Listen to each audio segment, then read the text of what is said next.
Muy buenas tardes, ¿cómo están ustedes? Mi nombre es Waldo José González Mercedes y en esta tarde les estaré hablando de lo que es el procedimiento de saneamiento inmobiliario.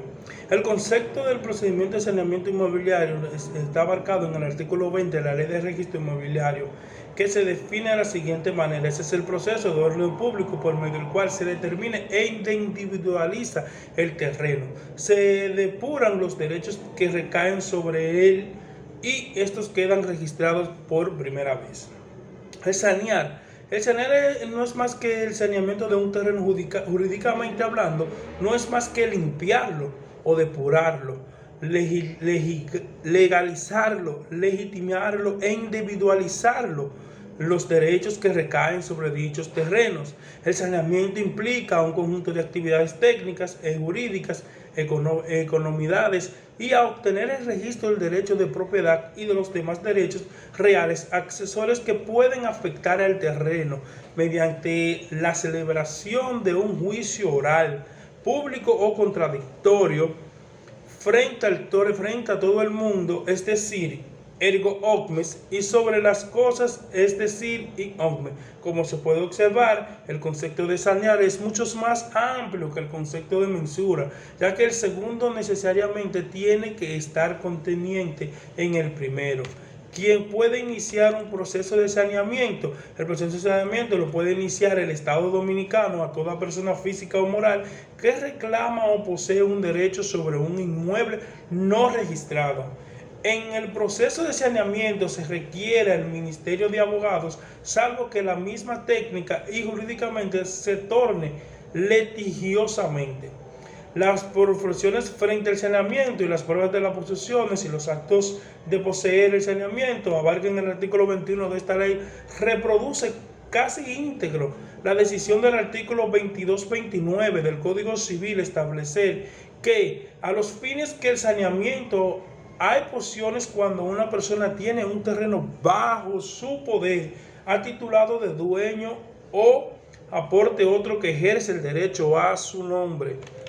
Según la disposición del artículo 22 de esta nueva ley, se adquieren toda medida de pruebas sobre la posición por las sentencias que adjudique la propiedad. No puede fundamentarse únicamente en la prueba testimonial, pudiendo el juez ordenar cualquier otra medida complementaria.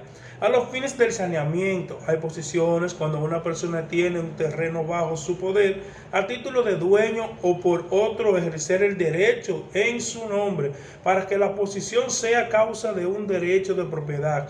Debe ser pública, pacífica, inequívoca e interrumpida por el tiempo fijado en el Código Civil, según lo establece de que se trate.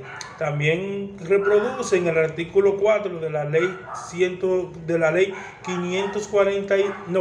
ley número 1542, eliminado de la posición tercera o posición por mensura, el disponer que se considere de actos periodos susceptibles de presección. Cuando los terrenos se hayan cultivado o dedicado a cualquier otro uso lúcrito, la presección de frutos, las construcciones que hagan en el inmueble y la materialización de límites, entre paréntesis, las cercas.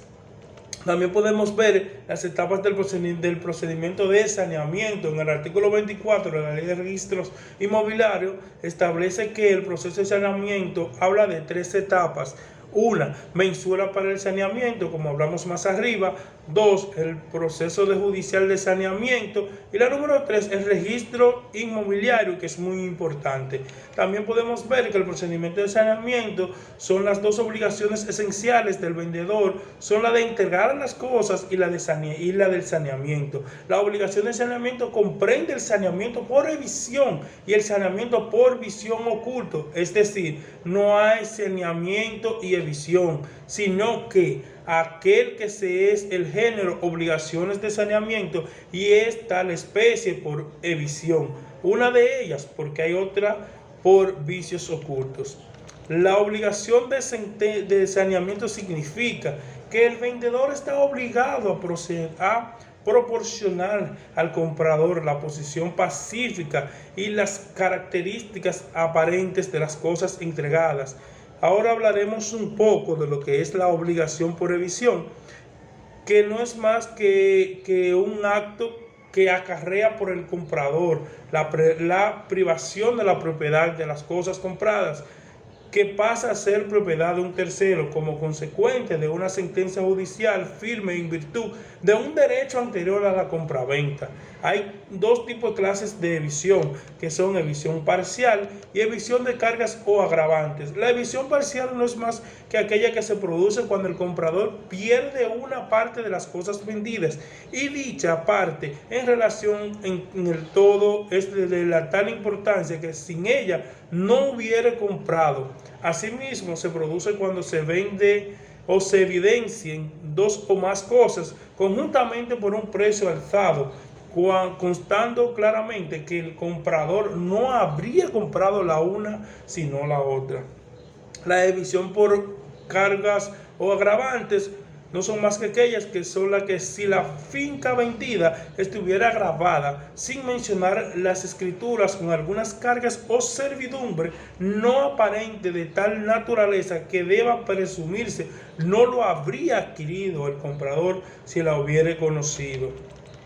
También podemos ver la emisión por vicios ocultos, de esas que estuvimos hablando más arriba, que yo le referí una parte. Aquí establece que es la responsabilidad a cargo del enajeante respecto del adquiriente por haber enajeado una cosa presente a efectos de tal naturaleza que no le permite a este último tener posesión de una útil de cosas. Vicios ocultos es un defecto de que adolece el objeto de venta que no puede apreciar a simple vista, o bien se requiere conocimientos técnicos para advertirlo. Al comprador podrá optar desistir del contrato o abandonárselo los gastos que pagó o a rebajar una cantidad de proporcional del precio a juicios de peritos. Además, si el vendedor conociere los vicios y no los comunicó al vendedor, podrá éste pedir una limitación de los daños y perjuicios sin optar por la rescisión.